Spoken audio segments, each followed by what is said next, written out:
సుమన్ టీవీలో మీ business promotions కోసం ఈ కింది నెంబర్ను సంప్రదించగలరు.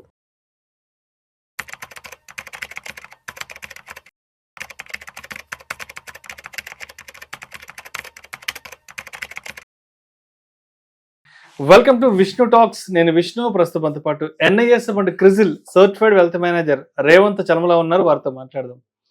నమస్తే రేవంత్. నమస్తే అండి Revanth, welcome to Vishnu talks. Thank you sir. Revanth, ఇప్పుడు ఒక ఇల్లు కట్టుకోవడానికి కానీ ఇల్లు కొనుక్కోవడానికి కానీ ఎంత జీతం ఉంటే ఎంత హోమ్ లోన్ ఇస్తారో ఒక్కసారి డీటెయిల్ గా తెలియజేయగలరు? Okay sir. సో ఇక్కడ రెండు విషయాలు చెప్తాను.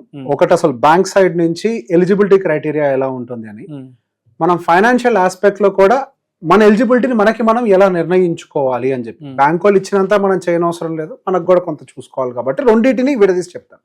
ముందుగా బ్యాంక్ ఎలిజిబిలిటీ క్రైటీరియా గురించి మాట్లాడదాం. సో బేసిక్ గా మన ఆదాయాన్ని బేస్ చేసుకొని మనకు వచ్చేటువంటి లోన్స్ అనేవి డిపెండ్ అయి ఉంటాయి. అంటే మన నెలకి ఎంతవరకు ఈఎంఐ కట్టగలుగుతాము అన్నదాన్ని ఖచ్చితంగా ప్రతి ఒక్క బ్యాంకు చూస్తుంది. దానికి ఒక రెండు మెథడ్స్ యూజ్ చేసే ప్రయత్నం చేస్తుంది. ఒకటేమో ఈఎంఐ బై ఎన్ఎంఐ, అంటే monthly EMI divided by net monthly income. Okay, దాన్ని డివైడ్ చేసి ఇంటూ 100 కొడితే ఒక నెంబర్ వస్తుంది అనమాట.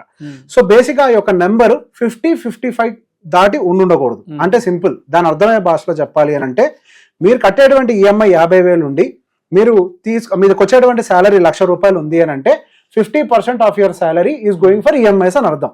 ఓకే, సో ఈ క్రైటీరియా ఒకటి దృష్టిలో పెట్టుకుంటారు. అసలు ఎగ్జిస్టింగ్ గా మీకు ఏమన్నా ఈఎంఐస్ ఉన్నాయో లేదో చెక్ చేస్తారు. సో మీ శాలరీలో ఈ రేషియో ప్రకారం ఎంత పర్సెంటేజ్ ట్రిగ్గర్ అయింది, 20% ట్రిగ్గర్ అయిందా, 10% ట్రిగ్గర్ అయిందా, 0% ట్రిగ్గర్ అయిందా, అది చూస్తారు. సో నెక్స్ట్ బ్యాలెన్స్ ఎంత ఉందో చెక్ చేసి మీరు ఎంత ఈఎంఐ కట్టగలుగుతారో చూసి దానికి అనుకూలంగా ఫైనల్ లోన్ ఎలిజిబిలిటీ అమౌంట్ ని చెప్తారు. So there are 2 ways. ఒకటి, ఇప్పుడు మనకి 20 years ఖచ్చితంగా తీసుకోవాలి అని అనుకుంటే గనక ఒకవేళ ఎలిజిబిలిటీ ఎక్కువగా లేకపోతే తక్కువ అమౌంట్ ఇస్తానంటారు.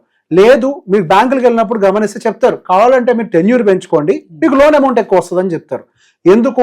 మనం కట్టేటువంటి ఈఎంఐ మీద డిపెండ్ అయి ఉంటుంది ఎగ్జిస్టింగ్ ఈఎంఐ. ఓకే, అది 50-55, అంటే మనకు వచ్చే జీతంలో 50-55% మించి హోమ్ లోన్ ఉండకూడదు, అంతకు మించి ఉండకూడదు. నార్మల్ గా అయితే ఇంకా తక్కువ ఉండాలని చూస్తారు అదర్ లోన్స్ విషయంలో అయితే కనుక.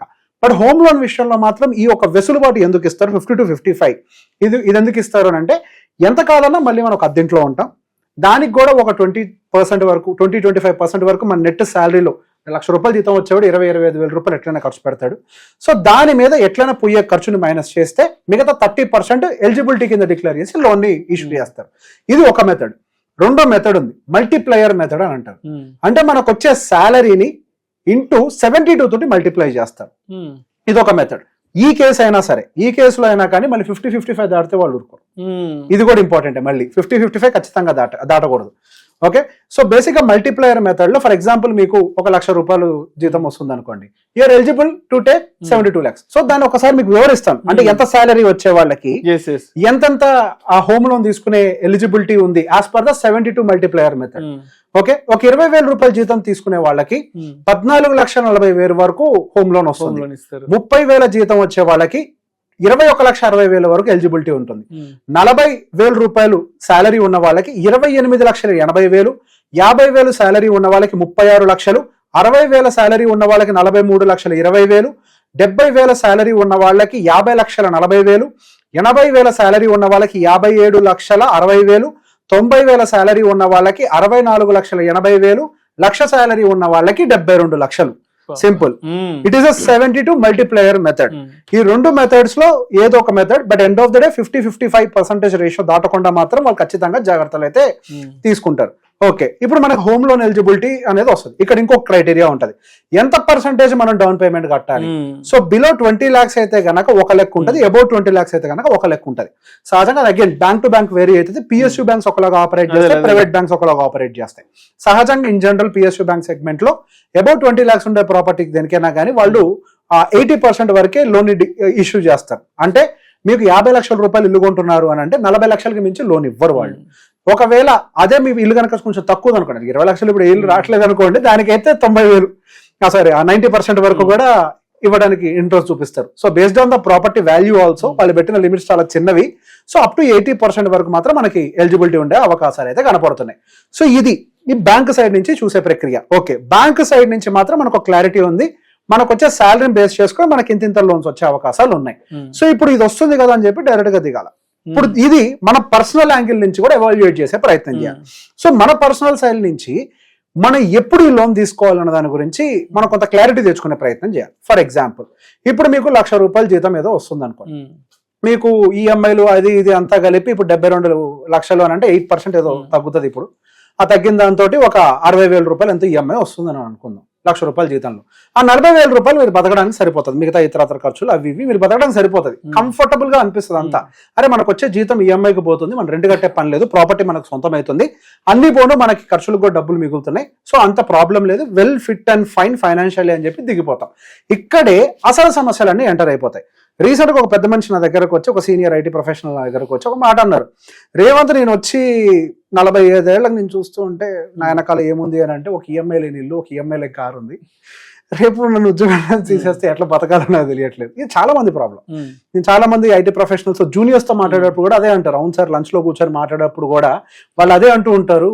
మా పిల్లలు ఆల్రెడీ 10th క్లాస్కి వచ్చేసారు, హైయర్ స్టడీస్ కి డబ్బులు లేవు, రిటైర్మెంట్ కి అసలు ప్లాన్ లేదు, ఏముంది అని అంటే వెనకాల ఒక ఈఎంఐ లేని. సేమ్ ఇదే డైలాగ్ కనబడుతుంది. ఎందుకు జరిగింది ఇదంతా అంటే, ఎలిజిబిలిటీ ఉందని లోన్ తీసేసుకున్నాం కాబట్టి. ఓకే, ఇక్కడ మనం బ్యాంక్ సైడ్ ఎలిజిబిలిటీతో పాటుగా మన పర్సనల్ లైఫ్ రిక్వైర్మెంట్ ఎలిజిబిలిటీస్ కూడా మనం చెక్ చేయాలి. సో ఈ పర్సనల్ లైఫ్ ఎలిజిబిలిటీస్ ఏంటి? సింపుల్. ఫస్ట్ మన పిల్లలకి సంబంధించినటువంటి, సో ఒక పిల్లలు కూడా పక్కన పెట్టండి, ఫస్ట్ ఒక ఆర్డర్ రాసుకుందాం. ఆర్డర్ ఏంటి? Cannot be post phone, cannot be compromised. అంటే పోస్ట్ పోన్ చేయలేంది, అసలు ఈ విషయంలో మనం కాంప్రమైజే కాలేంది, ఈ ఆర్డర్ రాసుకోవాలి. ఆ ఆర్డర్లు ఏమొస్తాయి? మనం మార్చలేంది, చేయలేంది, పిల్లల చదువు, ఆ వయసుకు తగ్గట్టుగా జరగాలి. సార్ ప్లీజ్ సార్ 4 రోజులు వెయిట్ చేయండి అన్నా వాడు ఆగడు, 4 రోజులు కూడా ఆగడు. కాబట్టి దానికి ప్రియారిటీ ఇవ్వాలి.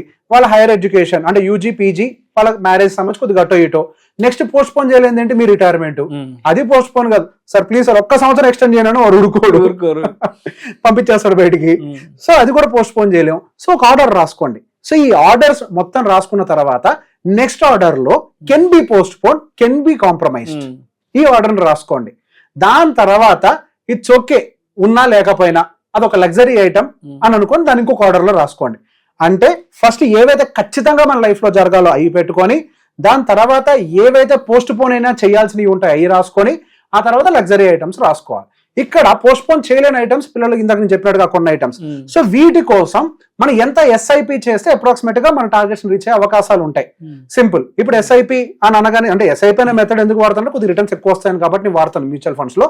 సో బేసిక్ గా నా అంచనా మేరకు, నేను జస్ట్ ఏదో, మీరు ఎవరైనా గూగుల్లో వెళ్ళి క్యాలిక్యులేటర్లు చెక్ చేసినా కనిపిస్తాయి, కానీ ఒక కిడ్ ఉండేటువంటి 30 సంవత్సరాల వయసు ఉన్న కుర్రాడు ఎంత ఎస్ఐపి చేయాలంటే రిటైర్మెంట్ ప్లస్ వాళ్ళ కిడ్స్ ఫ్యూచర్ కోసం వర్స్ట్ సినారియోలో 80,000 వస్తుంది. జీతం కూడా అంత ఉండదు, 80,000 వచ్చేస్తుంది. 70,000 80,000 సేవింగ్స్ చేయాలి పర్ మంత్. సో బేసిక్ గా 70,000 80,000 మనం సేవింగ్స్ చేయలేకుండా కెన్ బి పోస్ట్ పోన్డ్ అన్న ఇంటికి డబ్బులు ముందుగా ఈఎంఐ కడితే ఇది ఆగదు కదా, పిల్లలు ఆగదు. House can wait for few years, but kids ఎదగటం అయితే దాన్ని ఆపలేం మనం. సో ఈ ఆర్డర్ని అంతా చెక్ చేసుకోండి. సో మీరు సేవింగ్స్ చేయంగా కూడా ఇంకా 30-40,000 మిగులుతున్నాయి నాకు, నేను ఆల్రెడీ 30,000 ఇంటి రెంట్ కడుతున్నా, ఈ 30 + 40 మొత్తం 70 నేను ఈఎంఐ కట్టుకుంటానంటే yes you are eligible. Check your eligibility. భవిష్యత్తుకి దాచుకుంటూ కూడా నేను దీని మీద పెట్టగలుగుతాను అంటే yes you can do that. So ఇక్కడ పెద్ద ప్రాబ్లం ఏంటంటే మనకు వర్క్ లైఫ్ తక్కువ, మనం ఎల్లకాలం పనులు చేయలేం కదా, ఒక టైంకి రిటైర్ అవుతాం. అది ఇప్పుడంతా కూడా కంప్లీట్ గా జాబ్ ఓరియంటెడ్ సొసైటీగా మారిపోయాం. ఒకప్పుడు సెల్ఫ్ ఎంప్లాయిడ్ గా ఉండేవాళ్ళం, రైతులు సెల్ఫ్ ఎంప్లాయిడ్, ఊర్లో షాపులు సెల్ఫ్ ఎంప్లాయిడ్ గా ఉండేవాళ్ళం. సో రిటైర్మెంట్ అనే కాన్సెప్టే లేదు ఒకప్పుడు. బట్ ఇప్పుడు ఖచ్చితంగా రిటైర్ అవ్వాల్సింది, there is no other option. ఇప్పుడు ఒక కిరాణా కొట్టు ఉండొచ్చు మీ పేరెంట్స్ కి, రేపు మీరైతే అదే కొట్టు నడపలేరు కదా, మీ ప్రొఫెషన్ దాటిపోయింది, దాటేసి వచ్చారు, ఆ ఫ్యామిలీ బిజినెస్ మీరు చేయలేరు. సో బేసిక్ ఆల్రెడీ కొన్ని మార్పులు జరిగాయి కాబట్టి మన social and cultural and economical system లో దానికి అనుకూలంగా ఒక ఆర్డర్ రాసుకొని then go for home loan. Right. Thank you so much Revanth. Most welcome.